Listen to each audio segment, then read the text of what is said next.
House to Home, brought to you by Remax Diamond Realty.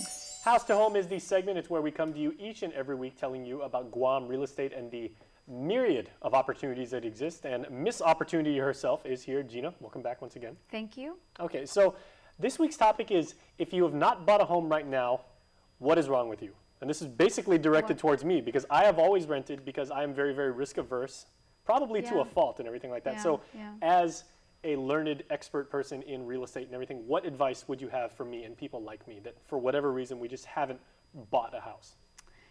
You know, honestly, my thing is, if you haven't already and you know you want to, why not?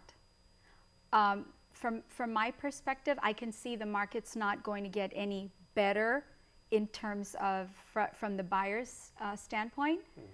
Are the prices going to get any lower? I don't think so. Is the demand going to get lower? No, it absolutely isn't. And, you know, we're actually in the market so we can see what's going on a day-to-day basis. And I can tell you by talking to contractors and some people that are renovating their home because they know they're leaving and they're trying to get it ready for this, you know, for the market. They've come in and they've shared, gosh, the cost of labor has gone up. We didn't realize it was going to cost this much to renovate our kitchen, modernize it so we can sell. So they're like, you know, Gina, you remember that price we were talking about? Well, we need to recoup our costs. We've got to go up a little bit more. Okay, I hear that. And then the builders, they're coming to me and they're saying, you know, you did a projection for us 6 months ago. We're almost done with the house, but we're going to show you our costs. And I can see their costs have gone up a lot. So I'm asking people, you know, the interest rate's fantastic right now. I've been doing real estate for almost 30 years, maybe a little bit over 30. And, you know, I know when I first got into real estate, the interest rate I thought was great. And it was around maybe 10, 11%. Then when it started to go to 6 and 7%, we thought that was fantastic. And now you're somewhere between 3, 4, maybe 5, depending on the mortgage that you've selected.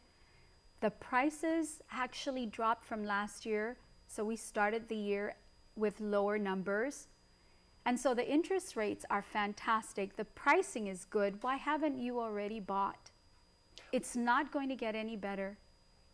Well, would you say based on all of those environmental factors all, you know, assembled together and everything, would you say that specifically within the Guam microeconomy, we are in a housing bubble right now? Or are we just in a really, really good market that we've been for? Because one thing that I know worries myself and worries other people is they say, well, all economic bubbles surely pop. If things are going really, really well, at some point it's got to stop, and typically, like, you know, very violently so. We're not in a, I mean, this is not a really, really good market. I'm not saying for sellers that it's a seller's market. What I'm saying is, if you haven't already positioned yourself so you can buy in this market, I can see that the market is starting to improve.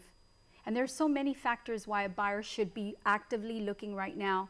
Guam Housing still has their first-time home buyer grant, and that's a grant. So they're actually going to give you up to 4% of your purchase price to help you with closing costs if you're buying under $250,000. So that's a grant to the buyer. And you know, the seller credit is starting to diminish because there's not too many sellers out there that have upped the price or that the value is at a point where they can afford to give you a credit and the property still appraises. So everything is primed for buyers. So if you're not actively looking, I'm afraid you might actually miss the boat because I can see, you know, Guam's a very small, limited market. Every little thing will affect pricing and you know, whether it's a buyer or seller's market. And because we're starting to see an influx of people. It's very slow, but you could see it. You know, the demand's starting to pick up. So as demand picks up, your choices start becoming, you know, a little bit less every day.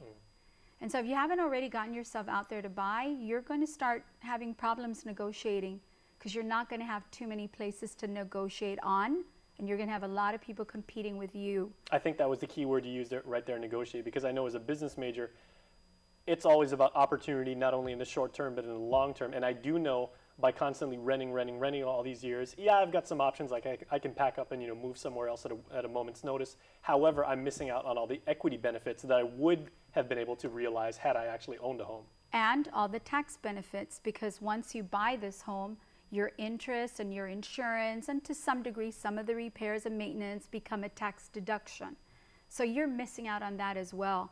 And here's what I tell people, you know, whatever you're spending on rent, if you calculate that and you buy something, if you decided you wanted to pack up and leave, by all means, pack up and leave. It's rentable. It's an asset. It's not a liability. And selling your home and turning it over, or you know, whether that's your deliberate intent, so say like you want to buy a home to improve it slightly and then flip it, you know, for a profit, or situations just differ and you wind up like having to leave the island. It's not that hard to actually sell your home, right? It's not that hard if you did your homework in the beginning. I always tell people, like when I buy, I always ask myself, if the market crashed and I had to get rid of this home or rent it out, what do I have to drop it to so that I'm not stuck with the mortgage payment, you know? And will the market absorb that? Will the market pay it for me if I'm unable to? And so that's how I judge what I'm going to buy next. What's the lowest I'll rent for and still pay my mortgage? And when that number works, then I'll say, okay, I'll take a chance. I'll buy it. Because I know I could drop the price to that. And if I drop this house to that price, anybody will take it off my hands. All right. Well, very enlightening. Well, Gina, thank you so much. Thank you. I appreciate that. Ladies and gentlemen, Professor Gina will be lecturing about economics at a university or community college near you pretty soon. You could probably also catch her online. Really good information. Thank you very much. And I'm going to sell Jason a home. We will see. You'll be the first to know if that happens. Maybe on the flip side of this break, so stay tuned and find out. I might actually own my own home after this.